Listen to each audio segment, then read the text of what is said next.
나보기가 역겨워 가실 때에는 말없이 고이 보내드리오리다.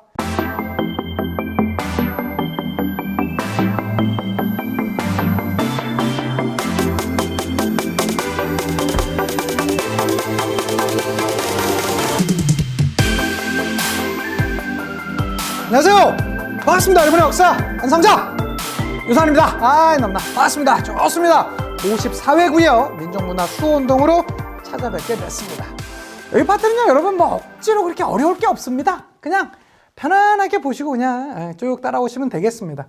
문제는 역사 파트, 국어 파트, 또 선지로는 종교 파트도 간혹 이렇게 이제 나오게 되고요. 여기 뭐 어려운 내용들 많은데 사실 여기 파트는요, 제가 요거 애국계몽 운동 시기에 있었던 그 문화, 그러니까 1900년에서 1910년까지 있었던 문화와 1920, 30년대, 그러니까 40년대까지의 문화를 구분하기만 하면 웬만한 문제 맞춰요. 뭐 여기 안에서 뭐 이 시가 누구 거니 이런 건 잘 안 나옵니다. 대략 요 시기. 1920, 40년대 문화와 900년부터 910년까지의 문화, 요거 정도만 구분하시는 게 가장 메인 포인트가 되겠습니다. 그리고 사실 생각보다 여기서 많이 안 나와. 오히려 여기가 더 많이 나옵니다. 하나씩 한번 가보도록 할게요. 자, 먼저 민족문화 수호 운동이 되겠습니다. 우리나라는요, 참 놀라운 나라입니다.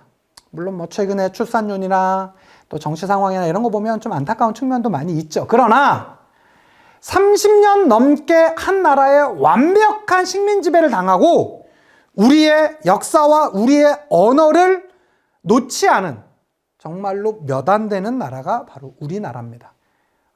우리나라 아쉬운 점도 물론 많죠. 그러나 아쉬운 점보단 오히려 더 훌륭하고 뛰어난 점이 더 많다라는 것 여러분 꼭 놓치지 않으셨으면 좋겠습니다. 자, 그럼 과연 어떤 것들이 있는지 하나씩 한번 가보도록 할게요. 먼저 역사 파트입니다.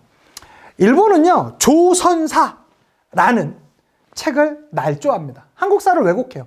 여기서 나오게 되었던 게 그 유명한 식민사관이에요. 저는 지금도 기억해요. 내가 초등학교 때인데 우리 당시 초등학교 선생님이 그냥 저만 해도 이제 90년대 초반에 초등학교 다녔으니까 80년대, 90년대 다녔으니까 그때만 해도 선생님들 많이 거치셨잖아요. 그냥 때리는 거 뭐 그냥 그럴 수 있어. 꼭 근데 이러면서 때려. 조선 놈들은 맞아야 돼! 이러고 맨날 딱을 때리셨어요. 근데 내가 초등학생이 한 10살밖에 안 됐던 제가 무슨 생각이 들었냐면 선생님은 조선 사람 아닌가? 제가 그 생각이 들었어요. 이게 잘못된 역사관이 심어지게 되면 한국 사람들은 맞아야지 얘기를 듣는다라는 게 제가 어렸을 때만 해도 어른들 그런 얘기 진짜 많이 하셨어요. 잘못 배운 거예요. 못 배운 거예요. 이것 때문에 한국사. 그리고 이 역사 왜곡 중에 여러분 정말로 뭐 제가 간단히만 얘기해 볼까요? 가장 많이 사람들이 틀리고 오해하는 거. 의자왕. 백제하면 제일 먼저 기억나는 게 의자왕도 아니라 삼천궁녀죠. 삼천궁녀 여러분 없는 이야기입니다. 근거가 없어요. 당시에 있을 수도 없었고 사료적 근거도 없고 당시에 백제 궁녀를 보더라도 이 궁녀를 3,000명이나 둘 수도 없었습니다. 조선시대 궁녀가 500명밖에 안 돼요. 백제보다 10배나 더 어느 정도 이 행정적 체제가 잘 갖추어졌었던. 그러니까 우리가 잘못된 것들이 많아. 그러니까 한국 사람들 만나면 맨날 빨리빨리 해가지고 뭐 성격 급하다 이런 거에서 막 뭐라고 하죠. 근데 여러분 보세요. 우리나라는요 4G, 5G 나와도 답답한 사람들이에요. 오히려 지금의 이 초고속 인터넷 망을 바탕으로 하게 되는 미래 산업에 가장 최적화되는 게 우리나라 사람들 아니겠습니까? 물론 우리나라 사람들이 무조건 좋다라는, 내가 뭐 국뽕만 맨날 맞고 우리가 전부 다 국뽕에 취해야 된다 이 얘기가 아니에요. 그렇지만 어떠한 것에 대해서는 분명히 단점도 있고 장점도 있는 것인데 그것을 우리 거로 그냥 단점만 계속 부각하는 거 그건 좀 옳지 않다라고 생각합니다. 잘못된 한국사 왜곡에 빠져 있는 것입니다. 역사적으로 따지자면 일본 애들은 우리한테 그랬어요. 니네 역사는 정체되어 있어. 원래는 원시, 고대, 중세, 근대, 현대 이렇게 5단계로 발전하는데 니네 중세 없었어. 우리가 니네 식민 지배해서 그나마 여기 근대까지 온 거야 이놈들아. 니네 역사는 정체돼 있었어. 머물러져 있었다고. 물론 요건 잠시 뒤에 어떤 학자가 깨놉니다. 타율선농. 니네 역사는 바로 쓴 적이 없어. 맨날 중국 아니면 일본에 영향을 받아서 타율적으로 움직였어. 근데 여러분 이게 말이 안 되죠. 왜? 실제로 백제 금동 대학로 나왔을 때 백제 사람들이 뭐라고 합니까? 우리의 조상의 역사를 알자 그래갖고 우리나라 와서 실제로 봤거든요. 일본의 고대 역사가 우리 백제 사람들이 전해준 거예요. 타율성? 우리가 니네 도와줬는데? 이건 뭐 일본 애들이 요거 말하다가 잠시 뒤에 좀 약간 속으로들었고요. 당파선 놈. 니네 조선 놈들은 모이기만 하면 당짓기나 해. 맨날 파벌 갖고 쌈만 해! 라고 했었는데 여러분 요거 잘 보면 뭐가 되죠? 현대 정치는 싸움이 없나요? 당연히 싸웁니다. 정당이라는 것은 오히려 자신들의 이익과 국민들의 이익을 대변하기 위해서 상대 정당과 말싸움도 하고요. 또 논리 싸움도 하고요. 많은 것을 벌어주는 게 이 민주 정치의 효시인 정당 정치예요. 당파가 있다? 한국 사람들은 붕당이 형성돼서 막 당짓기를 많이 했다? 근데 민주 정치의 효시를 우리 대한민국에서 조선에서 찾을 수도 있는 것입니다. 그래서 여기 두 얘기는 잘 안 했어요. 그나마 제일 일본 애들이 노리고 있었던 게 정체성 논인데, 그건 잠시 뒤에 어떻게 깨지는지 말씀드릴게요. 자, 이러한 한국사 왜곡을 위해서, 그 개혁하기 위해서 한국사 연구가 이루어졌습니다. 대표적으로 민족주의 사학, 크게 보자면 첫 번째 테마입니다. 민족의 전통과 자주성을 강조하는 것이에요. 대표적인 게 박은식, 대한민국 임시정부 2대 대통령이었었던 박은식이 한국 통사, 또 뭐 있었죠? 한국 독립운동 지열사, 혼을 강조했다. 뭐 이런 거 말씀드렸습니다. 자, 그리고 단재 신채호. 신채호는요, 조선 상고사, 조선사 연구처, 독사, 신론, 이런 거 말씀드렸고요. 우리나라의 고대사에 관심이 많았으며, 그 중에서도 난가. 요 두 인물은 제가 비교해 드렸습니다. 우리 대한민국 임시정부 파트에서 요 박은식, 신채호는 비교해 드렸어요. 반드시 알아두셨으면 좋겠고요. 정인보. 조선사연구에서 우리나라는 얼이 중요하다. 조선의 뭐 그런 것을 많이 강조했던 모습이 있었고요. 사회경제사학, 즉 마르크스는 사실은 사상가라기보다는 어떤 의미에서는 역사가거든요. 그러니까 역사가 이렇게 전체 역사가 그들이 사용했던 도구와 경제적 발전 상황에 의해서 너무나 동일하게 전 세계 모든 역사가 동일하게 이렇게 다음 단계로 가고 있다라고 하는 일종의 역사가예요. 즉, 이 정체성론이 원시사회, 고대사회, 중세사회, 근대사회, 현대사회라는 것 자체가 이걸 바탕으로 하는 것이거든요. 그런데 사회경제사학, 즉 세계사회 보편 법칙이 있어? 5단계 발전 법칙이 있어? 그거 내가 깨줄게 라고 하면서 백남운이라는 인물이요, 조선사회 경제사라는 책에서 일본의 정체성론을 완전히 반박해요. 그래서 우리 한국사 배우다 보면 여러분 뭐 많이 나오죠? 조선 후기에 상품화폐 경제가 많이 발달되었었다. 대동법에 의해서 공인이 등장하게 되었었고, 공인이 상품화폐 경제 발달에 기여했었다. 그러니까 우리나라의 그 중세 역사가 완전 머물러 있었던 게 아니라 우리가 자본주의 맹아, 자본주의에 싹이 자라고 있었는데 일본 놈들 니네가 오는 난데를 우리가 그걸 꽃피우지 못했던 거야 라는 논리를 여기서 밝히죠. 즉 정체성론을 일본 사람들이 주장하는 그대로 완벽하게 반박을 해요. 이거 이후엔 정체성론이 완전히 사라져 버렸던 것이죠. 자, 실증사학은 객관적인 철저한 고증을 바탕으로 객관적인 서술하는 것인데, 진단학계, 여기서 대표적인 인물이 뭐 이병도라든가 손진태 같은 인물들이 여기에 해당되겠습니다. 자, 국어 연구 한번 보도록 할게요. 자, 국어 연구는요, 1907년에 주시경 선생께서 국문연구소를 만드셨습니다. 1907년입니다.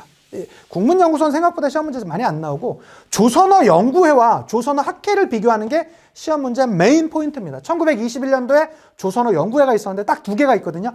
각야날. 이 각야날이 이름이 바뀐 게 한글날입니다. 한글날 언제죠, 여러분? 10월 9일입니다.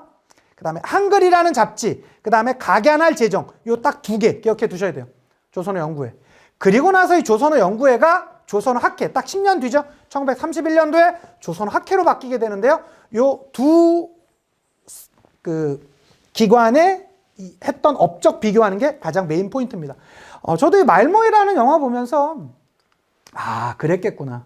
우리가 흔히 쓰는 이 한글을 그냥 지켜진 게 아니구나 라는 생각을 하면서 되게 묘한 여운이 있었던 바로 그 영화가 말모이가 아닌가 싶습니다. 여러분 기회 되신다면 안 보셨으면 꼭 한번 보셨으면 좋겠어요. 우리가 흔히 이렇게 그냥 너무나 편안하게 사용하고 있는 것, 물론 우리가 한글 하면 세종대왕님께서 창조하신 거 우리가 너무나 잘 알고 있죠. 그러나 우리나라의 우리의 언어는요, 너무나 위기가 많았어요. 그렇지만 그 위기를 우리가 다 기억하지 못하고 알지 못하는 어느 누군가의 노력에 의해서 지금 우리가 사용하고 있다는 것이 저는 이 말모이라는 영화를 보면서 다시 한번 깨닫게 되었습니다. 자, 조선어 학회는요, 한글 맞춤법 통일안을 완성했고요. 그다음 표준어를 제정했습니다. 사실 요거 두 개보단 이게 더 많이 나와. 우리말 큰사전 편찬을 시도했습니다. 이게 완성은 6.25 전쟁 이후예요. 시도까지 해요. 그러다가 1942년도 조선어 학회 사건으로 인해서 조선어 학회가 없어지게 되거든요. 요거 기억해 두셔야 됩니다. 조선어 학회 사건으로 와해됩니다. 이게 42년도에 1942년도에 조선어 학회 사건으로 이렇게 됩니다. 자, 중요한 건 조선어 연구회와 조선어 학회의 주요 내용. 요거 뭐가 있다고요? 각야날 한글이라는 잡지 나오면 조선어 연구회. 그 다음에 한글 맞춤법 통일안, 표준어 제정, 우리말 큰사전 편찬, 시도 나오면 조선어 학회. 요 두 개 구분하셔야 됩니다. 나옵니다, 요거. 두 개 구분하는 거 너무나 중요하고요. 자, 민족문화 수호운동, 특히 종교 파트 한번 가보도록 합시다. 천도교는요. 천도교는 뭐에서 이어온 종교였죠, 여러분? 동학. 맞습니다. 동학에서 이어져서 왔던 것이 천도교가 되겠고요. 손병희 선생 같은 분들이 주도했습니다. 특히 소년운동, 개벽이라든가 신여성 같은 잡지도 있었고요. 색동회라는 단체도 있었고 이들의 노력으로 인해서 어린이날이 제정되기도 했습니다. 자, 대종교, 즉 당군을 숭배하는 것이죠. 그래서 나철, 오기호 등등이 대종교의 중심적인 인물이었었고 중광단이라는 무력 운동 단체가 있었으나 이게 확대 개편되면서 나왔던 게 북로군정서군이고 이 북로군정서군이 일으켰던 최고의 우리 독립운동사의 최대의 전과 맞습니다. 청산리 전투. 중심 부대가 바로 북로군정서군이었었고요. 불교 하면 만해 한용운. 한용운이라는 인물은요, 사실은 이 불교 개혁 운동가이기도 했지만 뭐니 해도 대표적인 시인이죠. 님의 침묵. 사랑하는 나이님은 같습니다. 님의 침묵. 그렇지만 한용운 선생은 바로 어떻게 조선 불교 유신회라는 걸 만들어서 우리 불교 개혁해야 된다. 너무나 일찍 붙어먹지 말자. 우리도 우리 종교만의 그런 신실한 마음 가져가야 된다라고 주장했었고요. 자, 원불교 있습니다. 원불교. 우리나라 4대 종파 중에 하나입니다. 생각보다 원불교 교세가 꽤 세요. 그래서 박중빈이라는 인물이 창시했고요. 개간, 즉 일반 땅을 농지로 만든다든가 저축 등의 운동을 펼치기도 했었고요. 그 다음에 기독교입니다. 기독교. 사실은 기독교란 말보다는 개신교라는 말이 맞긴 하지만 이 기독교를 일반적으로 많이 쓰시니까요. 교육, 의료, 문화사업, 배재학당, 이화학당, 그 다음에 연희전문과 세브란스 병원 합쳐서 연세대학교 등등 나왔던 거 다 개신교, 기독교와 함께 하고요. 자, 그 다음에 천주교는 사회산업, 고아원이라든가, 그 다음에 경향은 신문. 맞습니다. 경향신문. 경향신문이 지금은 아니지만 처음 나올 때는 천주교계 신문으로 등장했었습니다. 자, 그 다음에 언론은 물산장려운동과 문맹퇴치운동 등을 주도하기도 했었죠. 특히 일장기 말소 사건, 1936년 독일 베를린 올림픽에서 송기정 선수가 일장기를 가슴에 달고 이 시상식을 하는데 이걸 어떻게 없애버리죠. 이것으로 인해서 동아일보가 사실 그걸 주도했었는데 동아일보, 조선일보 등이 1940년에 폐간되는 그런 모습도 있었습니다. 자, 이 파트는요. 1920년대, 30년대 좀 더 크게 보자면 40년대까지도 가는 문학 활동이라고 할 수 있겠습니다. 하나씩 한번 보도록 할게요. 특히 20, 30년대 초기에 문학 활동은요. 동인지 활동이 있었어요. 창조나 백조 등등이 나오기도 했었고 민족의 정서가 잘 담겨 있었습니다. 대표적인 거 이상화의 빼앗긴 들에도 봄은 오는가. 제가 아는 한, 제가 사실 이 시 쪽에선 문외한이지만 제가 아는 한, 제 생각에는 네이밍 자체로 이 시가 추구하는 모든 것을 전달했던 최고의 시가 아닌가 싶습니다. 이게 제가 좀 웬만하면 조금 짧으면 이걸 외워갖고 여러분과 함께 같이 좀 나누고 싶었는데 너무 길더라고요. 그렇지만 우리 이것만 알아도 됩니다. 빼앗긴 들에도 봄은 오는가. 우리는 일제하게 빼앗겼다. 그렇지만 이 날씨가 봄이 왔지만 과연 나의 마음에도 봄이 오겠는가. 여기서 말하는 나의 마음은 진정한 의미에서의 그러한 독립이 되겠죠. 이 이상화의 빼앗긴 들에도 봄은 오는가. 그 다음에 김소월의 진달래꽃. 나보기가 역겨워 가실 때에는 이러면서 이게 한때 마야 씨가 만들었던 노래로 나보기가 역겨워 가실 때에는 말없이 고이 보내 드리오리다 이러면서 나왔었던 그 노래가 있었지. 그래서 이 한국 사람들이 지금은 좀 아니지만 이게 좀 많이 지난 노래라. 예전에는요 시 가장 많이 아는 시가 바로 이거였어요. 왜 그러냐면 노래 한 곡 알면 바로 시 하나 외웠거든요. 그 다음에 한영훈의 님의 침묵. 사랑하는 나이님은 같습니다. 라고 말하는 것. 그리고 이때쯤에 이제 1920, 30년도의 문학 중에서 대표적인 게 신경향파 문학이라는 게 있었어요. 이게 이제 사회주의자들이 중심이 되어서 일으켰던 문학인데 이걸 프로 문학이라고 하고요. 사회주의의 영향을 받았었습니다. 무엇보다 무산 계급의 의식에 고취되어 있었다. 이 말 자체가 상당히 약간 사회주의적 요소임을 알 수 있겠죠. 자, 그래서 이 신경향파 문학의 발전하면서 나왔던 게 카프라는 조직이 있었어요. 카프. 이게 사회주의의 영향을 받은 하나의 문학의 모임이었었다. 봐주시면 좋겠고요. 자, 그러다가 우리나라가 뺏긴 지 20년이 막 지나가고 하는데 아무런 20년, 30년이 지나가는데 오히려 일제는 더 강해 보이잖아요. 그래서 아주 그냥 다른 건 생각하지 않고 순수 문학에만, 즉 현실을 외면하는 그러한 분위기도 있었고요. 또 몇몇 사람들은 아예 친일파로 변절해 버립니다. 대표적인 인물이 노천명. 모가지가 길어 슬픈 짐승이요. 기린이 아니라 사슴입니다. 노천명. 서정주, 최남석, 우리나라 가장 잘 나가던 당시에 이제 문학가들이 다 이제 친일 문학으로 가버렸던 것이지만 끝까지 자신의 의지를 놓지 않았던 바로 그 인물도 있습니다. 바로 대표적인 인물 윤동주 선생이 되겠죠. 죽는 날까지 하늘 우러러 한 점 부끄러움 없기를 잎새에 있는 바람에도 나는 괴로워했다. 별을 노래하는 마음으로 세상 모든 죽어가는 것을 사랑해야지. 그리고 나에게 주어진 길을 걸어야 되겠다. 오늘 밤에도 별이 바람에 스치운다. 제가 유일하게 알고 있는 시입니다. 좀 있어 보이지 않았습니까? 별에는 밤도 한번 좀 외워볼까 했는데 너무 길어. 서시 죽는 날까지 하늘 우러러 한 점 부끄러움 없는 여러분과 제가 되기를 한번 기대해 봅니다. 자, 뿐만 아니라 또 264. 광야라든가 절정시, 수능에 진짜 많이 나오는 바로 그런 시들이라고 할 수 있겠죠. 자, 토월회라는 조직이 있었는데요. 도쿄 유학생들이 조직을 했었고, 남녀 평등이라든가 구습, 잘못 내려왔었던 악습이나 구습을 타파하는 것들이 있었고, 그 다음에 리랑 아리랑, 우리나라 대표적인 영화입니다. 나운규가 1926년도에 만들었던 영화고, 자, 그 다음에 극예술연구회, 현실 비판적인 모습이 있었고요. 유성영화의 등장 중에 단성사. 이게 참, 제가 여러분 보기랑 다르게 그 서울태생이거든요. 서울태생, 제가 시골태생이 아니라 보기랑 다르게 서울태생입니다. 그래서 저는 중고등학교 때 영화를 본다고 하면 제가 중학교 때가 이제 1990년대 초중반이 되겠죠. 그때만 해도 다 종로로 갔어야만 돼요. 참 안타깝게도 얼마 전에 단성사가 문을 닫았더라고요. 그리고, 뭔가 예전에는 영화 본다고 하면 제가 이제 좋아했던 여자애들이나 이런 애들이랑도 영화 한 편 보자 그러면 집 주변에 가는 게 아니라 언제나 명동이나 종로로 갔어야만 했어요. 그래서 단성사 바로 앞에 있는 피카디리. 그리고 바로 저쪽 건너편에, 대로 반대편에 있었던 서울극장. 이런 데들. 요거 이해하면 이제 다 아재들이지.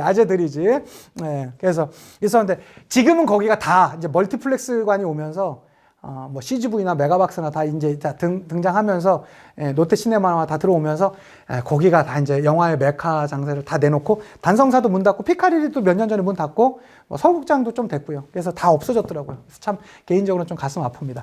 그 단성사, 제가 중고등학교 때 잘 찾았던 단성사가 요 단성사예요. 정말로 아주 역사와 전통이 있는 극장이었었죠. 춘향전 같은 작품이 있었습니다.